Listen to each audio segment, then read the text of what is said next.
warahmatullahi wabarakatuh.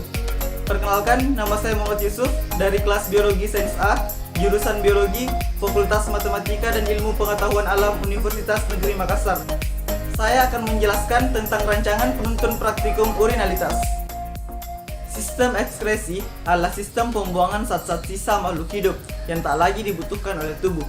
Ada 4 alat ekskresi, yaitu ginjal, paru-paru, kulit, dan hati. Ginjal merupakan salah satu alat ekskresi yang berfungsi untuk menyaring darah, di mana hasil ekskresi dari ginjal berupa urin.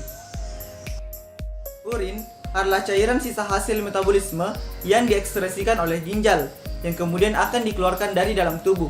Nah, urin mengandung air dengan bahan terlarut berupa sisa metabolisme dan materi organik. Ada 3 tahap pembentukan urin. Yang pertama, filtrasi atau penyaringan. Yang kedua, reabsorpsi atau penyerapan kembali. Sedangkan yang ketiga yaitu ekskresi. Urinalitas adalah pengujian pada sampel urin untuk mendiagnosa penyakit ataupun kandungan-kandungan yang terlarut dalam urin. Ada 4 kegiatan yang akan dilaksanakan dalam praktikum urinalitas. Kegiatan pertama, analisis fisik urin. Hal ini bertujuan untuk mengetahui keadaan fisik urin. Nah, adapun alat yang digunakan yaitu wadah bening, sedangkan bahannya yaitu urin. Adapun prosedur kerjanya, yang pertama, masukkan urin ke dalam wadah bening, kemudian amati warna pada urin, catat hasil pengamatan Anda, dan bandingkan hasil pengamatan Anda dengan tabel berikut. Kegiatan kedua, analisis pH urin. Hal ini bertujuan untuk mengetahui pH yang terdapat dalam urin. Nah, adapun alat yang digunakan yaitu tabung reaksi atau wadah lainnya. Kemudian bahannya, yang pertama adalah urin, yang kedua adalah indikator pH universal.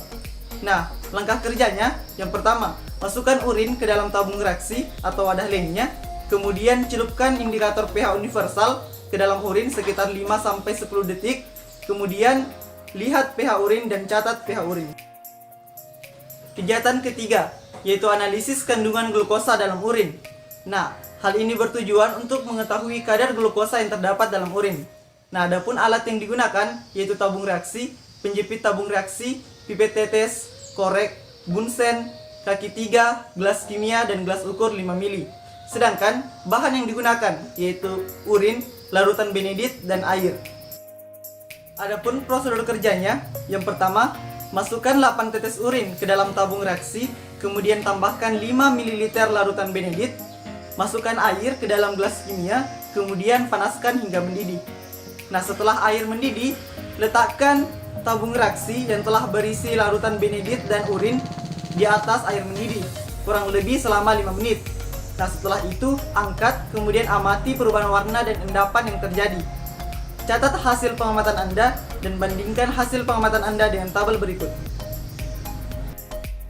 Kegiatan keempat, analisis kandungan protein dalam urin. Hal ini bertujuan untuk mengetahui kadar protein yang terdapat dalam urin. Nah, adapun alat yang digunakan yaitu sentrifugasi, tabung sentrifugasi, pipet tetes, dan gelas ukur 5 ml. Sedangkan bahan yang akan digunakan yaitu urin, indikator pH universal, asam asetat 10%, dan asam sulfosalisilat 20%. Adapun prosedur kerjanya, yang pertama, masukkan urin ke dalam tabung sentrifugasi. Setelah itu, sentrifugasi selama 5 menit. Masukkan 5 ml urin yang telah disentrifugasi ke dalam tabung reaksi. Ukur pH urin menggunakan indikator pH universal. Jika pH urin basah, maka tambahkan 3 tetes asam asetat 10%. Cek kembali pH urin. Jika pH urin telah asam, tambahkan 3 ml asam sulfosalisilat 20% dengan cara menetesinya secara perlahan. Kemudian, amati endapan di antara kedua cairan tersebut. Kemudian, catat hasil pengamatan Anda. Analisis kandungan glukosa dan kandungan protein pada urin dapat dilakukan dengan cepat menggunakan urin strip. Nah, urin strip itu berupa kertas berbentuk strip dengan berbagai parameter yang dapat mendeteksi berbagai zat pada urin. Cukup sekian penjelasan video rancangan praktikum urinalitas dari saya. Wassalamualaikum warahmatullahi wabarakatuh.